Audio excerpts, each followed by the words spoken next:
From Pacifica, this is Democracy Now! And the Oscar goes to... Bowling for Columbine. Michael Moore today in studio for the hour. Oscar-winning filmmaker, best-selling author, and provocateur laureate. The nation is not broke, my friends. There's lots of money to go around. Lots! Lots! It's just that those in charge have diverted that wealth into a deep well that sits on their well-guarded estates. Here comes trouble. Stories from Michael Moore's life. All that and more coming up. Welcome to Democracy Now!, democracynow.org, the War and Peace Report. I'm Amy Goodman. New figures show health care costs for insured working Americans continue to rise. An annual study from the Kaiser Family Foundation reports premiums for employer-sponsored health coverage rose 9% for family plans and 8% for individual ones. The rate of Americans to lose employer-sponsored health coverage also increased from last year. The death toll from an outbreak of listeria in the United States has reached at least 13 people. The Centers for Disease Control says 72 infections have been reported in 18 states. The outbreak is linked to tainted cantaloupes from the Denver-based company Jensen Farms. The Center for Science in the Public Interest, an advocacy group, says the outbreak reinforces the need for regulations to bar pathogens from produce. Melons are said to have caused 36 outbreaks of foodborne disease since 1990. A new study shows undocumented immigrants are reporting higher numbers of abuses by U.S. border guards along the border with Mexico. The Culture of Cruelty study from the Arizona humanitarian group No More Deaths cites 30,000 cases of human rights abuses in short-term immigration detention between 2008 and 2011. The allegations range from border agents denying food and water to detainees, deliberately separating families and forcing immigrants to sign removal orders. The report concludes the border guards' alleged abuses meet the international definition of torture. Newly released documents show the FBI is permitted to keep people on its terrorism watch list, even if they've been cleared of terrorism-related crimes. The New York Times reports cleared individuals can remain on the list if the FBI harbors, quote, a reasonable suspicion they could be linked to terrorism. Civil rights advocates argue the finding undermines the legally protected assumption an individual is innocent until proven guilty. The Bureau's database includes roughly 420,000 names, including approximately 8,000 Americans.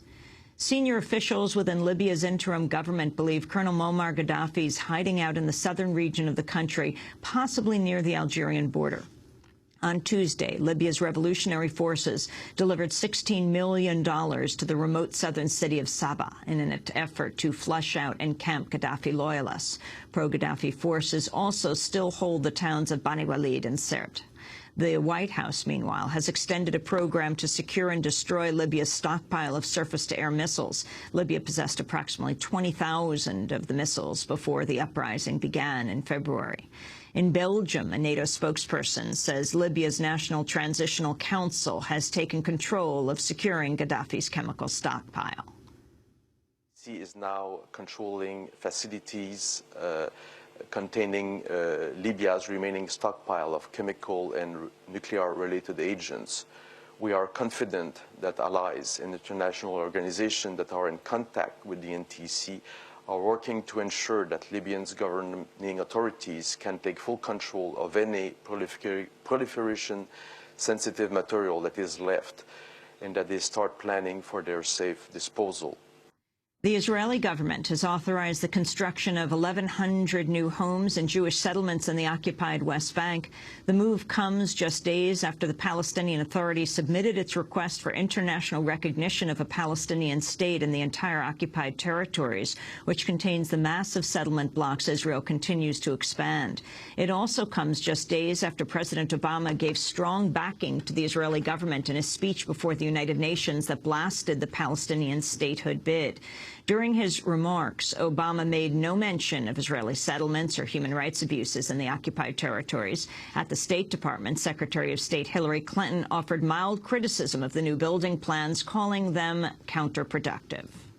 We believe that this morning's announcement by the government of Israel approving the construction of 11 housing units in East Jerusalem is counterproductive to our efforts to resume direct negotiations between the parties. As you know, we have long urged both sides to avoid any kind of action which could undermine trust, including, and perhaps most particularly in Jerusalem, any action that could be viewed as provocative by either side. Both Israel and the U.S. have urged the Palestinian Authority to resume negotiations instead of pursuing statehood, but Palestinians have demanded an end to settlement expansion as a precondition. A spokesperson for the Israeli group Peace Now, Shalom Achshav, said Israeli Prime Minister Benjamin Netanyahu is shunning the basis for peace. Netanyahu is trying to persuade the world not to approve the unilateral step of the Palestinians. In the UN, Netanyahu himself is doing unilateral steps and promoting another big plan in East Jerusalem. And the message of the Netanyahu government is, unfortunately, that they don't want to go to peace, but they want to go to more settlements. Debate on the Palestinian statehood bid continues at the United Nations Security Council. On Tuesday, the top UN official for political affairs, Lundbeck, all but endorsed the statehood effort, telling council members the Palestinian Authority is ready to govern a new state and that the obstacles to peace are only, quote, political. The Palestinian Authority is capable of running a state. The strong international consensus was clear at the meeting of the Ad Hoc Liaison Committee on 18 September here in New York. The meeting confirmed the assessments of the World Bank, the IMF, and UNESCO of the capability of the Palestinian Authority. The efforts to rebuild robust state institutions and revive the Palestinian economy have brought real security and economic improvements.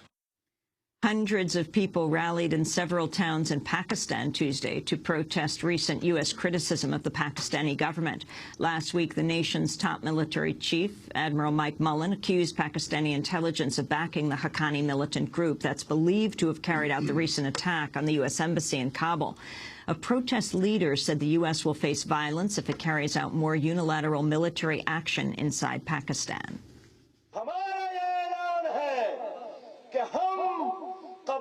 We are announcing that we will turn the tribal areas in every inch of Pakistan into a graveyard for America. Hear this from us. A Bahrain court has upheld the sentences of 21 activists for their involvement in the nation's popular uprising. The prisoners include 8 prominent political figures sentenced to life on charges of trying to overthrow the Gulf nation's Sunni rulers.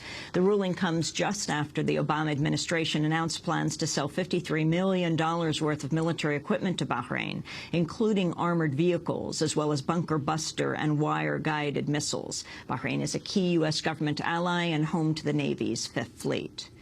Republican lawmakers have launched a new probe as part of what critics call a targeted effort to ultimately shut down Planned Parenthood. Florida Republican Cliff Stearns, the chair of the House Energy and Commerce Investigations Subcommittee, has ordered Planned Parenthood to hand over more than a decade's worth of documents as part of an investigation into whether the group has used tax dollars to fund abortions. Planned Parenthood offers a number of reproductive and women's health services at its hundreds of clinics nationwide.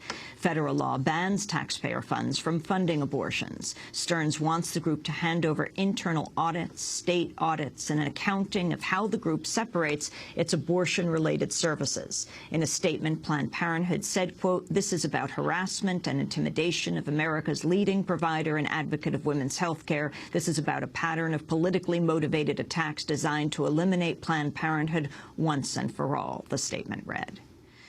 A Danish drug company is protesting the planned use of one of its anesthetics in an execution set tonight in Florida.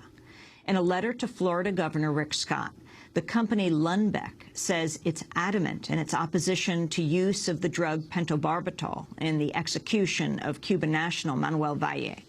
Doctors and experts have warned pentobarbital is untested and could cause extreme suffering on death row prisoners as they're killed. And postal workers held rallies across the country Tuesday to back legislation that would repeal a benefit funding mandate they say lies behind the Postal Service's financial woes.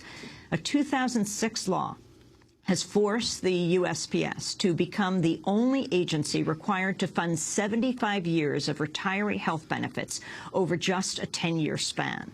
The American Postal Workers Union says the requirement accounts for 100% of the service's $20 billion in losses over the previous 4 years, without which the service would have turned a profit. A Democratic-backed measure before Congress would undo the mandate. Republicans, meanwhile, are trying to push a bill that would establish an unelected board to overhaul the U.S. Postal Service and likely force mass layoffs. The Postal Workers Union says protests were organized Tuesday in every congressional district. You can go to our website at democracynow.org for a debate on the Postal Service's future from Tuesday's broadcast. And those are some of the headlines. This is Democracy Now!, democracynow.org, The War and Peace Report. I'm Amy Goodman.